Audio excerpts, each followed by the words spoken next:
ਬੰਦਾ ਜਿੰਨਾ ਮਰਜੀ ਚਲਾਕ ਹੋਵੇ ਮਿੱਤਰਾ, ਪਰ ਉਹ ਆਪਣੀ ਬਰਬਾਦੀ ਦਾ ਰਾਹ ਉਦੋਂ ਬਣਾ ਲੈਂਦਾ ਹੈ ਜਦੋਂ ਕਿਸੇ ਭੋਲੇ ਬੰਦੇ ਨਾਲ ਧੋਖਾ ਕਰਕੇ ਜਾਂਦਾ। ਸਮਝਿਆ?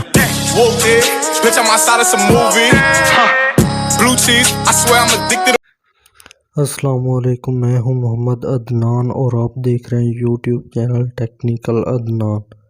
सो गाइस, जो आप वीडियो स्क्रीन पर देख रहे हैं पोइट्री वीडियो, अगर आप भी इस तरह का पोइट्री वीडियो बनाना चाहते हैं तो वीडियो कर दें लाइक, और चैनल पे नए हैं तो चैनल कर दें सब्सक्राइब।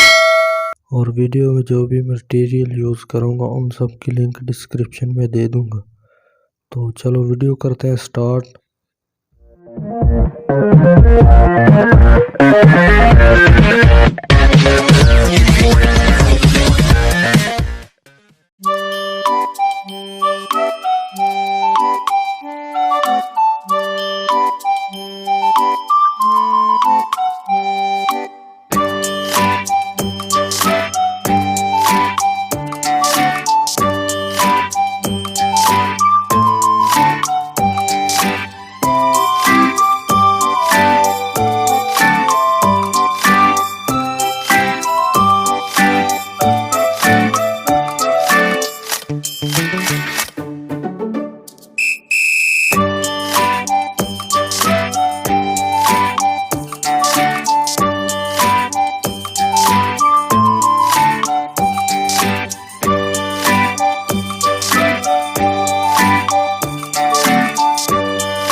ਬੰਦਾ ਜਿੰਨਾ ਮਰਜੀ ਚਲਾਕ ਹੋਵੇ ਮਿੱਤਰਾ, ਪਰ ਉਹ ਆਪਣੀ ਬਰਬਾਦੀ ਦਾ ਰਾਹ ਉਦੋਂ ਬਣਾ ਲੈਂਦਾ ਹੈ ਜਦੋਂ ਕਿਸੇ ਭੋਲੇ ਬੰਦੇ ਨਾਲ ਧੋਖਾ ਕਰਕੇ ਜਾਂਦਾ। ਸਮਝਿਆ?